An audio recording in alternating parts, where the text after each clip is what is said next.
జనగామ జిల్లా పాలకుర్తి ఎంపీడీఓ కార్యాలయం ముందు ఇందిరమ్మ ఇండ్ల కోసం ముత్తారం గ్రామ నిరుపేదలు ఆందోళనకు దిగారు. అర్హులైన వారికి ఇల్లు ఇవ్వాలని డిమాండ్ చేశారు. ఇందిరమ్మ ఇండ్ల కోసం కాంగ్రెస్ నాయకులు పైసలు వసూలు చేస్తున్నారని ఫైర్ అయ్యారు. అర్హులైన వారిని పక్కన పెట్టి అనర్హులకు ఇల్లు కేటాయిస్తున్నారని మండిపడ్డారు. కాగా నిరుపేదల ఆందోళనకు బీఆర్ఎస్ పార్టీ శ్రేణులు మద్దతు తెలిపారు. అర్హులైన వారికి ఇండ్లు ఇవ్వకపోతే పెద్ద ఎత్తున నిరసనలు చేస్తామని హెచ్చరించారు.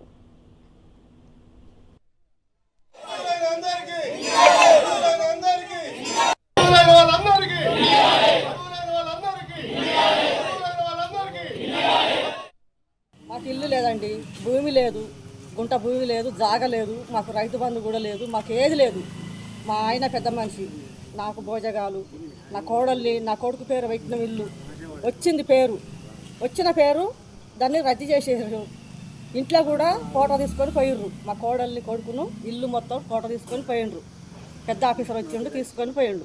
మా పేరు మళ్ళీ ఇప్పుడు రాలేదండి. ఇల్లు పెద్ద సెల్లులలో చూస్తే మా పేరే లేదు. అందుకోసం మాకు ఇల్లు కావాలి, ఇందిరమ్మ ఇల్లు అని మేము వస్తున్నాం.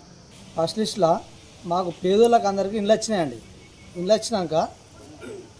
వచ్చినాక తీసేసినాక మొత్తం ఆసాములు భూస్వాములు అంటే వీళ్ళ లీడర్లు కాంగ్రెస్ వ్యవస్థ ఏడు నుంచి అయితే నడుతుందో ఆ రాజకీయ నాయకుల తరపున వీళ్ళందరూ లీడర్ల కాడికి ఇల్లు పెట్టుకొని మమ్మలను ఇల్లు నిరుపేదల లెక్కనే ఉన్నారు. పెద్ద పెద్ద లీడర్లేమో వాళ్ళకి ఇల్లు వచ్చినాయి.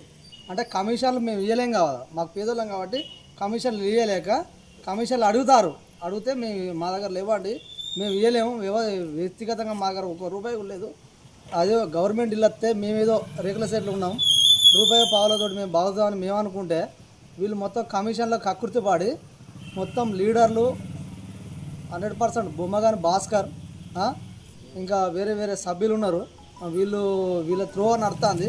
ఇందిరమ్మ ఇండ్ల గురించి అర్హులైన వారికి లేకుండా నిరుపేదలు ఉన్నారు. అసలు ఇండ్లు లేకుండా వారికి ఏమాత్రం అంటే గుడిసె వాళ్ళే ప్రస్తుతం ఏదో పెంక ఉన్నది లేకపోతే ఏదో ఉన్నది, కనీసం ఇల్లు జాగ్ కొనుక్కున్నారు, వీళ్ళు ఇస్తారని కూడా పాపం.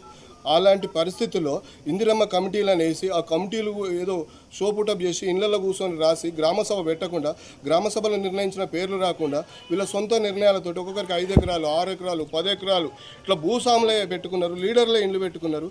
దరిదాపు ఒక పేదవానికి ఇచ్చిన వాళ్ళని నిరూపించండి. మీరు దేనికైనా మేము సిద్ధము. కాంగ్రెస్ ప్రభుత్వం వస్తే ప్రజాపాలన వస్తుందన్నారు, ప్రజాపాలనలో ప్రజలకు సేవ చేస్తామన్నారు. మరి ప్రజలకు సేవ ఇదే రకంగా చేసుడు, ప్రజలకు సేవ చేస్తామంటే నిస్వార్థంతో చేయాలి. ఇప్పుడు వాళ్ళని ఏదో డబ్బులు అడుగుతున్నారట, ఆ డబ్బులు అడుగుతుంటే వాళ్ళు ఎక్కడి నుంచి తెస్తారు? నిరుపేదలు వాళ్ళకి ఎక్కడి నుంచి తెచ్చిస్తారు? వాళ్ళు కట్టుకోవడానికే లేదే. అలాంటప్పుడు ఈ గవర్నమెంట్ ఏమంటుంది, మేము నిరుపేదలకే చేస్తామంటారు.